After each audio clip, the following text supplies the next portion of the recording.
अस्सलाम वालेकुम everyone, welcome back to my channel. कैसे हैं आप सब? आई होप आप सब लोग बिल्कुल ठीक होंगे।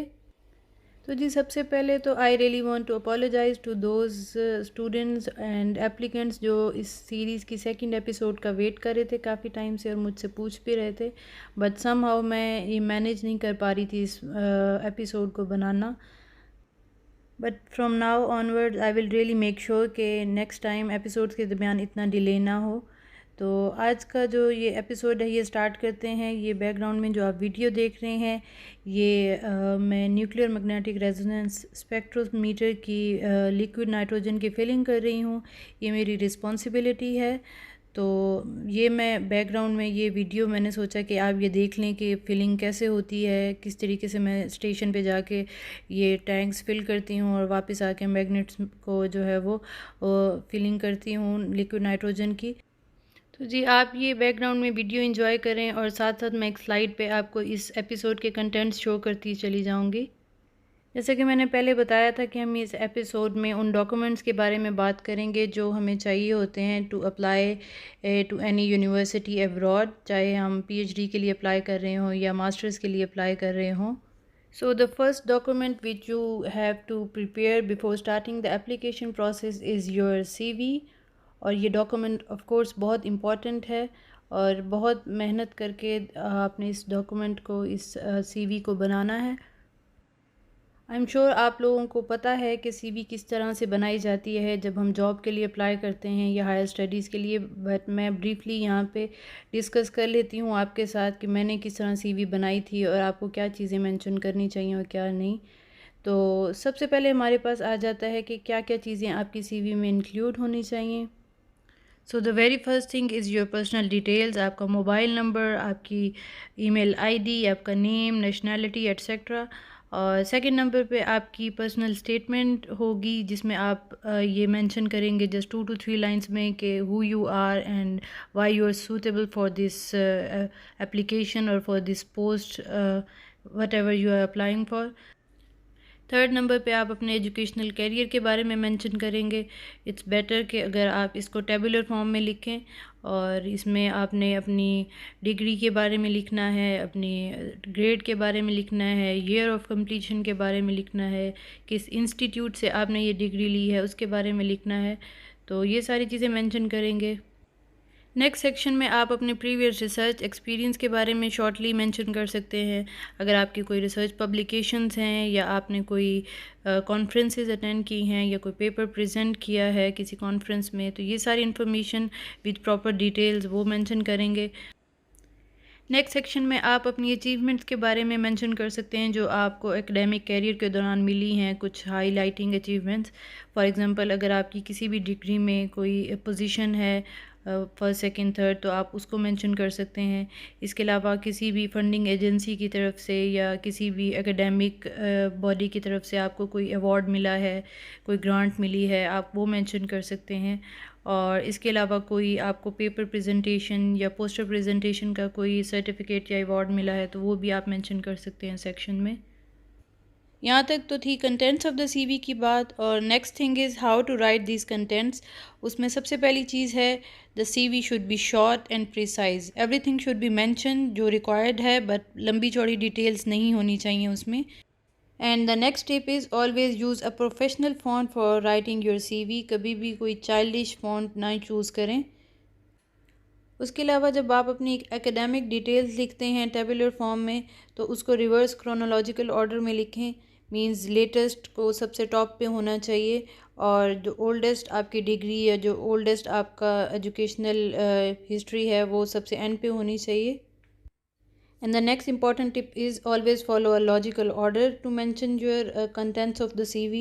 फॉर एग्ज़ाम्पल जिस ऑर्डर में मैंने मेंशन किए हैं ये सारे पॉइंट्स, सबसे पहले पर्सनल डिटेल्स मेंशन करें, उसके बाद personal statement and so on. तो एक प्रॉपर ऑर्डर होना चाहिए सारे कंटेंट्स का। And the next thing is what should not be included in your CV। तो उसमें सबसे पहली चीज़ है hobbies and interests. And I would really suggest कि आप ये चीज़ हॉबीज़ एंड इंटरेस्ट अपनी एजुकेशनल डिग्री की एप्लीकेशन के लिए बिल्कुल मेंशन ना करें। फॉर एग्ज़ाम्पल आपको बैडमिंटन आती है या आप क्रिकेट के चैम्पियन हैं या कोई भी इस तरह की जो आपकी हॉबीज़ हैं या इंटरेस्ट हैं, इनको बिल्कुल मेंशन करने की ज़रूरत नहीं है।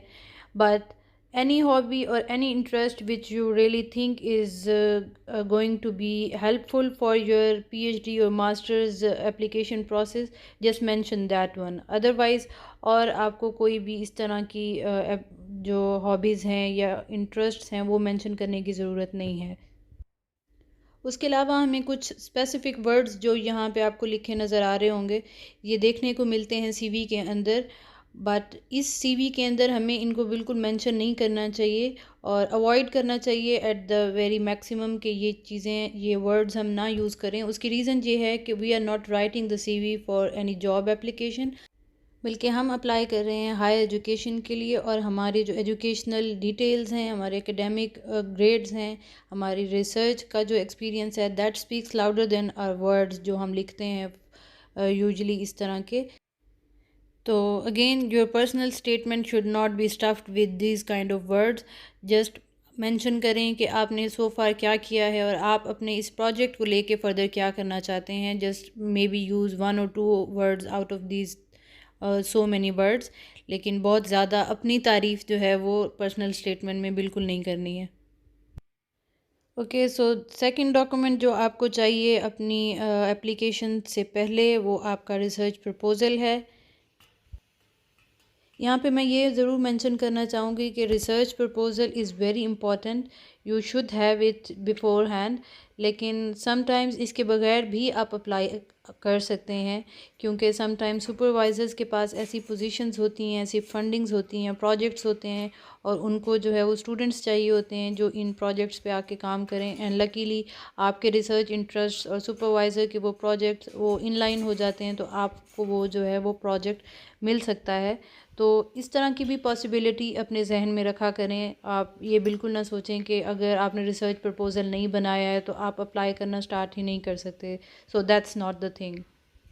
But again research proposal is very important और अगर आप पीएचडी डिग्री के लिए अप्लाई कर रहे हैं अब्रॉड तो ज़्यादा इंपॉर्टेंट है as compare to if you are applying for master's degree.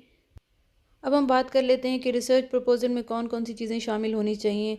तो सबसे पहली बात जो मैंने पहले भी मेंशन की, रिसर्च प्रपोज़ल भी शॉर्ट और प्रिसाइज़ होना चाहिए। 2 से 3 पेज मोर देन सफिशेंट हैं क्योंकि अगर आप बहुत लंबी चौड़ी बातें लिखेंगे, डिटेल्स लिखेंगे, 7 से 8 पेजेस का लिखेंगे तो ऑफ़ कोर्स फिर आपके जो साइंटिफिक एरर्स और साइंटिफिक जो मिस्टेक्स हैं उनका ख़दशा बहुत ज़्यादा है, जिसकी वजह से ऑफ़ कोर्स आपका इम्पैक्ट जो है वो बुरा पड़ेगा। तो जस्ट बी प्रिसाइज और try to write the highlights of your proposal.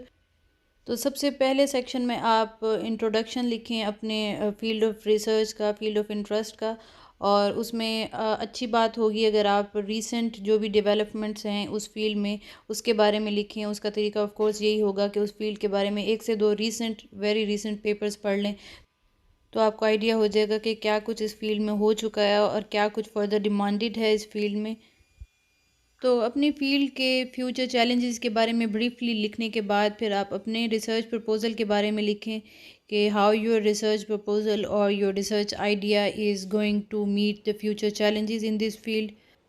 उसके बाद आप 4 से 5 लाइनों में अपने प्रीवियस रिसर्च एक्सपीरियंस के बारे में बता सकते हैं कि अगर आपने किसी प्रोजेक्ट पे काम किया है इसी फील्ड से रिलेटेड ही तो आप वो मेंशन कर सकते हैं कि how your previous research experience is going to help to carry out this research proposal और this research experiments. One thing you have to keep in mind कि अगर आपने मास्टर्स लेवल पे अपना थीसिस लिखा है किसी रिसर्च प्रोजेक्ट का तो आपने अपने थीसिस की पूरी कहानी बिल्कुल इसमें नहीं शामिल करनी है। जस्ट की फाइंडिंग्स 3 से 4 लाइनों में आपने उसमें ऐड करनी है, या अगर आपकी कोई रिसर्च पब्लिकेशन है तो उसकी जो की फाइंडिंग या उसका जो एब्स्ट्रैक्ट है वो 3 से 4 लाइनों में आपने मेंशन करना है, जस्ट टू सपोर्ट कि आपका प्रीवियस रिसर्च एक्सपीरियंस किस तरह से हेल्पफुल होगा for your future research experiments. तो नेक्स्ट सेक्शन में आप अपने प्रपोज्ड एक्सपेरिमेंट्स मेंशन कर सकते हैं कि आप अपने इस रिसर्च इंटरेस्ट को या आप अपने इस रिसर्च गोल को अचीव करने के लिए क्या क्या एक्सपेरिमेंट्स प्लान कर रहे हैं। आपको ये बिल्कुल कोई स्पेसिफ़िक या एब्सोल्यूट वैल्यूज़ या अमाउंट्स या फिगर्स देने की इसमें बिल्कुल ज़रूरत नहीं है। जस्ट आपने एक जनरल लेआउट देना है एक्सपेरिमेंट्स का कि क्या क्या आप करना चाह रहे हैं, और ये आप किस तरह लिखेंगे। ऑफ कोर्स अगर आप रीसेंट पेपर्स पढ़ेंगे तो वो कैसे उसमें चीज़ें हो रही हैं एक्सपेरिमेंटल सेक्शन में, तो वो आप वहाँ से उसकी गाइडलाइन ले सकते हैं। तो उसके बाद फिर इसी सेक्शन में आप कुछ टेक्निक्स भी मेंशन कर सकते हैं कि कौन कौन सी टेक्निक्स आप यूज़ करेंगे अपनी इन एक्सपेरिमेंट्स को या अपनी रिसर्च को रन करने के लिए। और इसके अलावा नेक्स्ट सेक्शन में आप अपना एक्सपेक्टेड टाइम फ्रेम मेंशन करेंगे अपने रिसर्च प्रपोज़ल का, कि आप जो रिसर्च प्रपोज़ कर रहे हैं उसको कंप्लीट करने के लिए कितना टाइम लगेगा। यूजुअली आप वही टाइम फ्रेम ही मेंशन करते हैं जो आपकी डिग्री का होता है, जिस डिग्री के लिए आप अप्लाई करने के लिए जा रहे हैं। लास्ट में आप रेफरेंसेस मेंशन कर सकते हैं, 4 से 5 सफिशेंट हैं। और रेफरेंसेस वो होंगे जो आपने लिटरेचर यूज़ किया है इस प्रपोज़ल को लिखने के लिए, डिफरेंट सेक्शंस को लिखने के लिए जहाँ से आपने हेल्प ली है, तो वो आपने इसमें जो है वो रेफरेंसेस ऐड करने हैं। जस्ट मेक श्योर के जो सारे रेफरेंसेस हैं उनका जो स्टाइल है वो एक जैसा होना चाहिए। And the next thing which you need to start your application process is of course आपकी educational degrees, आपके transcripts, और अगर आपकी कोई publications हैं, research publications, तो उन सब चीज़ों की आपको soft copies चाहिए होंगी। कोशिश करें कि आपकी जो डिग्रीज़ और ट्रांसक्रिप्ट्स हैं वो सारे अटेस्टेड होने चाहिए, जो भी रेलिवेंट अथॉरिटीज़ हैं उनसे आप अटेस्ट और इन करवा के सारे रखें। इन सारे डॉक्यूमेंट्स की को आप सॉफ्ट कॉपीज़ जो हैं वो अपने लैपटॉप में या अपने ईमेल में इनको सेव करके रखें विद प्रॉपर ऑर्डर और प्रॉपर नेमिंग। और पब्लिकेशंस के बारे में ये है कि अगर आपकी एक से ज़्यादा पब्लिकेशंस हैं तो हर एक पेपर या हर एक पब्लिकेशन का फ़र्स्ट पेज जो है वो आप एक डॉक्यूमेंट में सबको शामिल कर लें और उसके बाद एक प्रॉपर फ़ाइल पीडीएफ की बना लें। ये आपका पब्लिकेशंस का एक डॉक्यूमेंट बन जाएगा। उसके बाद जो नेक्स्ट डॉक्यूमेंट आपको चाहिए वो है आपका कवर लेटर। तो कवर लेटर को हम दो तरीके से यूज़ करते हैं। एक तो जब आप डायरेक्टली किसी सुपरवाइज़र को अपने डॉक्यूमेंट्स, अपनी सीवी ईमेल करते हैं, तो उस ईमेल के अंदर जो भी अपना टेक्स्ट आप लिखते हैं उसको हम कवर लेटर कहते हैं। दूसरा, अगर आप किसी यूनिवर्सिटी के थ्रू या किसी फंडिंग पे या किसी स्कॉलरशिप पे अप्लाई कर रहे हैं तो उनकी एक रिक्वायरमेंट कवर लेटर भी होता है, तो वो फिर आप एक पीडीएफ के या वर्ड के डॉक्यूमेंट के तौर पे उसको वहाँ पे यूज़ करेंगे। तो ये दोनों तरीके से आपने जो टेक्स्ट है ऑफ कोर्स वो सेम ही रखना है मोर और लेस। तो आपके पास एक प्रॉपर कवर लेटर भी प्रिपेयर्ड होना चाहिए ताकि आप कहीं पे भी अप्लाई करना चाहें तो उसमें उस कवर लेटर में थोड़ी बहुत according to that particular application थोड़ी बहुत अमेंडमेंट करें और उसके बाद आप उसको यूज़ कर सकते हैं उस कवर लेटर को। अब हम बात कर लेते हैं कि कवर लेटर की बॉडी में क्या चीज़ें शामिल होनी चाहिए। तो अगर आप ईमेल के थ्रू कवर लेटर यूज़ कर रहे हैं तो डियर सर या मैडम के बाद आप अपने आप को इंट्रोड्यूस करवाएंगे कि आप कौन हैं और which country you belong to. उसके बाद अपनी लेटेस्ट डिग्री के बारे में लिखेंगे, किस ईयर में कंप्लीट की है, किस फील्ड में आपने काम किया है उस डिग्री में, और अपने ग्रेड के बारे में मेंशन कर सकते हैं। अपने रिसर्च इंटरेस्ट ब्रीफली बताने के बाद आपने नेक्स्ट पैराग्राफ में ये मेंशन करना है कि why you are applying to this particular supervisor specially. तो उसमें ऑफ कोर्स आप इस तरह की ही बात लिखते हैं कि आपने जो इस पर्टिकुलर सुपरवाइज़र के रिसर्च आर्टिकल्स हैं, रीसेंट पब्लिकेशंस हैं, वो पढ़ी हैं और आपको उसका काम जो है वो अपनी रिसर्च इंटरेस्ट से रेलेवेंट लगा है। That's why you want to work with that particular supervisor.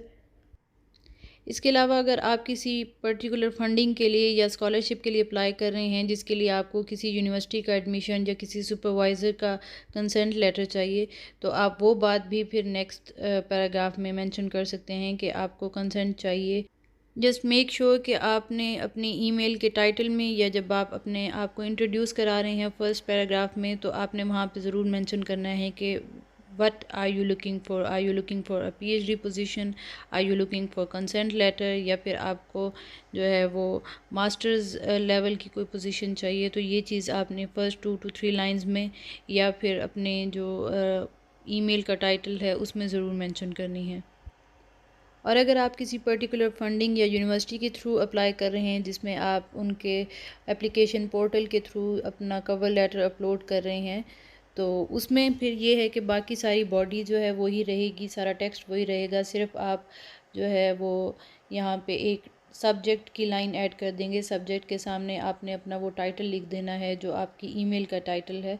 तो इस तरीके से इसको मॉडिफाई करके 2 वेज़ में आप इसे कवर लेटर को यूज़ कर सकते हैं। अब बारी आती है एडिशनल डॉक्यूमेंट्स की। I would say it additional because of my personal experience. तो इसमें आइल्स हो सकता है या ग्री हो सकता है या टॉफल का स्कोर हो सकता है, तो उसका रिज़ल्ट भी आपको चाहिए। ये मोस्टली हेल्पफुल होता है ऑफ कोर्स जब आप यूरोप में अप्लाई कर रहे हैं, लेकिन it's not always necessary. It's my personal experience because मैं स्विट्ज़रलैंड में आई हूँ और यहाँ पे जो नेशनल लैंग्वेज है वो स्विस जर्मन है, और जो एकेडमिक लैंग्वेज है वो मास्टर्स तक उनकी स्विस जर्मन ही है। हायर स्टडीज़ के लिए आपको जस्ट इंग्लिश बोलनी और समझनी आनी चाहिए, तो उसके लिए वो कोई भी लैंग्वेज सर्टिफिकेट जो है वो नहीं मांगते हैं। But that's my experience. मैं ये नहीं कहूँगी कि आपको इनमें से कोई भी एग्ज़ाम नहीं देना चाहिए, और अगर आपने अभी तक नहीं दिया है तो I would really appreciate and encourage कि अगर आप इनमें से कोई एग्ज़ाम जो है उसकी तैयारी करें और उसको अच्छे से क्लियर करें, क्योंकि यू नेवर नो कि आप क्या किस यूनिवर्सिटी में at the end of the day admission होता है और वहाँ पे क्या रिक्वायरमेंट्स हैं। तो you have to be prepared for it. तो जो भी आप अगर टारगेट कर रहे हैं किसी पर्टिकुलर एरिया को, तो उनका क्राइटेरिया देखें कि अगर उनके लिए टॉफल चाहिए तो गो फॉर इट। इसी तरीके से अगर किसी पर्टिकुलर यूनिवर्सिटी को आप टारगेट कर रहे हैं और उनकी रिक्वायरमेंट ग्री है, then you have to go for GRE and clear it and have to get good grades as well. तो ये डिपेंड करता है कि आप किस एरिया में, किस फील्ड में और किस यूनिवर्सिटी में अप्लाई कर रहे हैं। And now last but not the least document of this list is valid passport। Passport को मैं इस लिस्ट में इसलिए शामिल कर रही हूँ क्योंकि समटाइम्स ऐसे होता है कि आप काफ़ी जगहों पे अप्लाई कर रहे होते हैं and then suddenly you get a positive response from any university और एनी सुपरवाइज़र, और आपको वो ऑफ़र अच्छी लगती है, और फिर होता ये है कि उस पर्टिकुलर यूनिवर्सिटी की या उस पर्टिकुलर डिग्री की भी डिमांड ये होती है कि you really have to join really soon. तो उसमें फिर आपको इन सारी चीज़ों की वजह से डिले हो जाता है। लाइक आपने पासपोर्ट बनवाना है, अपने डॉक्यूमेंट से टेस्ट करवाने हैं, तो इसलिए आई वुड सजेस्ट कि ये सारे काम आप पहले से करके रखें ताकि आप प्रिपेयर्ड हों अपने सारे फर्दर प्रोसेस के लिए। तो जी ये वो सारे डॉक्यूमेंट्स हैं जो आपके एप्लीकेशन डोज़ियर में शामिल होंगे ऑफ कोर्स, और आपको एप्लीकेशन प्रोसेस स्टार्ट करने से पहले ये सारे डॉक्यूमेंट्स रेडी करके रखने हैं। तो अगर आपको इस एपिसोड से रिलेटेड कोई भी क्यूरीज़ हों, कोई क्वेश्चंस हों आपके, तो ज़रूर मुझे कमेंट सेक्शन में कमेंट करके बताइएगा। I would be really happy to answer them. तो जी अब बात कर लेते हैं लास्ट एपिसोड से रिलेटेड आपकी क्यूरीज़ और आपके क्वेश्चंस के। तो काफ़ी लोगों को मैंने पर्सनली रिप्लाई कर दिया था, उनको गाइड कर दिया था, और बाकी जो क्वेश्चंस रह गए थे मैंने ट्राई किया है कि इस एपिसोड में मैं उन क्वेश्चंस के आंसर्स को शामिल कर दूं। तो जिनके क्वेश्चंस थे आई होप उनको आंसर्स मिल गए होंगे। और कुछ लोगों का ये क्वेश्चन था कि इंजीनियरिंग फील्ड में अब्रॉड मास्टर्स करने के लिए कोई पर्टिकुलर फंडेड पोजीशन या स्कॉलरशिप्स के लिंक्स बता दें। तो उसके लिए मैं 2-3 लिंक्स जो हैं वो डिस्क्रिप्शन बॉक्स में मेंशन कर दूंगी, तो आप वहां से देख सकते हैं। लेकिन इससे ज़्यादा यूज़फुल मेरे ख्याल से ये होगा कि आप किसी ऐसी वेबसाइट को सब्सक्राइब कर लें जहाँ पे स्कॉलरशिप्स और इस तरह की अवेलेबल पोजीशंस मास्टर्स लेवल की या पीएचडी लेवल की ये एडवर्टाइज़ होती हैं ऑन डेली बेसिस। तो उस तरह की वेबसाइट्स के 1-2 लिंक्स भी मैं मेंशन कर दूंगी डिस्क्रिप्शन बॉक्स में। जब मैं पीएचडी के लिए अप्लाई कर रही थी तो मैंने भी इस तरह की काफ़ी सारी वेबसाइट्स को सब्सक्राइब किया हुआ था, एंड काफ़ी हेल्प हुई थी मुझे इस तरीके से सब्सक्रिप्शन से, क्योंकि काफ़ी सारे नोटिफिकेशंस आते हैं एडवर्टीज़मेंट्स के, डिफरेंट ओपन पोजीशंस के, डिफरेंट फंडेड स्कॉलरशिप्स के। तो उसमें फिर ये है कि आप उनको जब क्लिक करते हैं तो आपको फ़र्दर और भी चीज़ें उस यूनिवर्सिटी से रिलेटेड नज़र आती हैं जिस पे आप अप्लाई कर सकते हैं। तो इट्स रियली गुड अगर आप इस तरह की वेबसाइट्स को सब्सक्राइब कर लें। और यहीं तक थी आज की ये एपिसोड। आई होप आपको अच्छी लगी होगी, कुछ ना कुछ आपने इससे सीखा होगा। अगर आपको ये वीडियो अच्छी लगी है तो ज़रूर मुझे कमेंट सेक्शन में कमेंट करके बताइएगा, और आपकी जो क्यूरीज़ हैं मैं उनका वेट करूँगी, और इंशाल्लाह नेक्स्ट एपिसोड इतनी लेट बिल्कुल नहीं होगी। तो मुझे रखिएगा दुआओं में याद, और अपना बहुत सारा ख्याल रखिएगा। अल्लाह हाफ़िज़।